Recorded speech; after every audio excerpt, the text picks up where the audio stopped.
Pada suatu hari Rasulullah SAW ditemui oleh malaikat Jibril.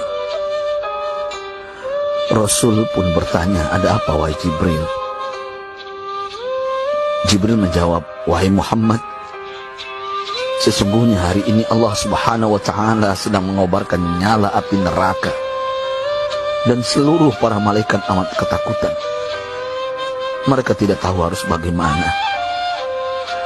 Untung aku ingat," kata Jibril, "bahwa engkau Muhammad adalah sumber cinta dan sayang Allah Subhanahu wa Ta'ala kepada alam semesta. Dengan alasan itu aku kesini, bertabaruk mengambil berkah dengan cinta Allah kepada dirimu, ya Rasulullah, ya Muhammad." Rasulullah terdiam beberapa saat, kemudian bertanya lagi, "Wahai Jibril, ceritakan padaku bagaimana neraka itu sesungguhnya." Jibril menjawab, "Wahai Muhammad, neraka itu bagaikan lubang-lubang yang terdiri dari 7 tingkat. Jarak antara satu lubang dengan yang lain ialah perjalanan 70 tahun.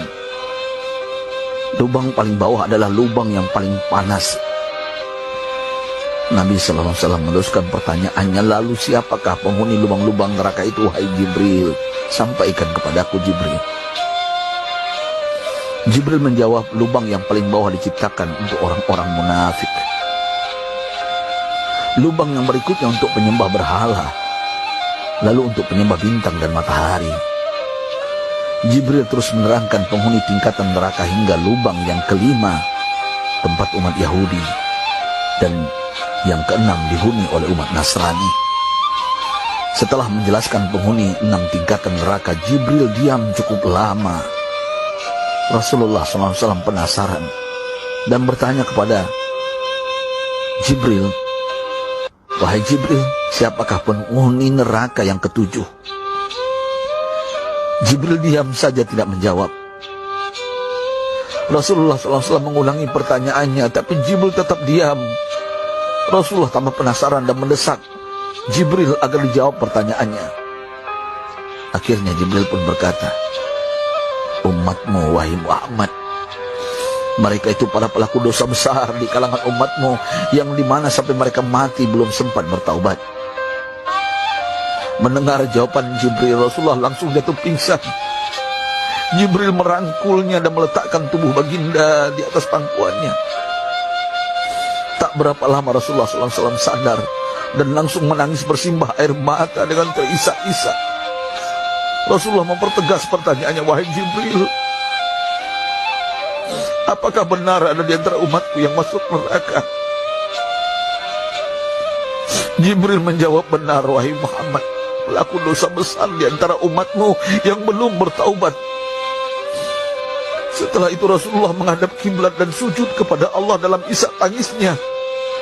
Sesekali dengan suara pelan beliau membisikkan kata-kata, "Ummati ya Rabb, ummati, ummati, ummati."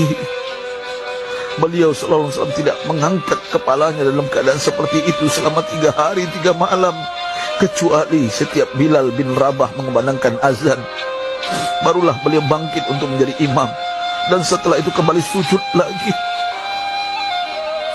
Pada hari ketiga Abu Bakar menyadari hal ini, beliau mengetuk pintu Rasulullah dan mengucapkan salam 3 kali, namun tidak terdengar jawaban.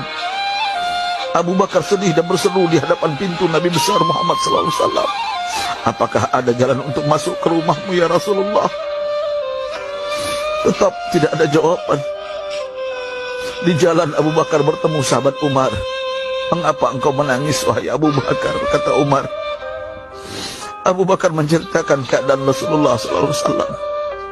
Maka Umar pun melangkah menuju rumah Rasulullah dan terjadilah hal yang sama. Umar pun pulang dan menangis.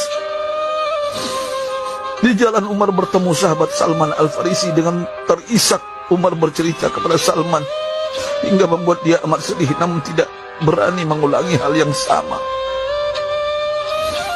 Salman melangkah menuju rumah Fatimah radhiyallahu anha dan menceritakan hal itu. Setengah berlari Fatimah menuju rumah ayah tercinta dan mengetuk pintu sambil mengucapkan salam. Mendengar suara lembut putri tercinta, sejuklah dada Rasulullah. Beliau bangkit dari sujud dan membuka pintu. Alangkah terkejutnya Fatimah melihat Rasulullah, ayah tercinta, amat kurus dan pucat. Fatimah memeluknya lalu menangis. Wahai ayah, apa yang terjadi? Mengapa engkau amat sedih seperti ini? Rasulullah kembali menangis dan berkata dengan suara lirik, wahai Fatimah, belahan jiwaku, bagaimana mungkin aku tidak sedih sedangkan Jibril mengatakan akan ada kelak umatku yang akan masuk neraka. Subhanallah, betapa besar cinta Rasulullah kepada kita umatnya. Sahabatku, Rasulullah mencintai kita. Antaman ma'aman ahbabta, engkau akan berkumpul dengan orang yang kau cintai. Mari kita mencintai baginda Nabi besar Muhammad SAW yang mencintai kita, umat yang tidak rela kita masuk neraka. Mari kita mencintai beliau dengan berselawat. Sahabatku, sampaikan, Rasul mengajarkan kepada kita, mandalla ala khairin falau mislu ajri fa'ilin. Siapa yang menunjukkan kepada kebaikan, maka dia akan mendapatkan pahala seperti orang yang mengerjakannya. Mudah-mudahan ini menjadi pahala jariah bagi kita.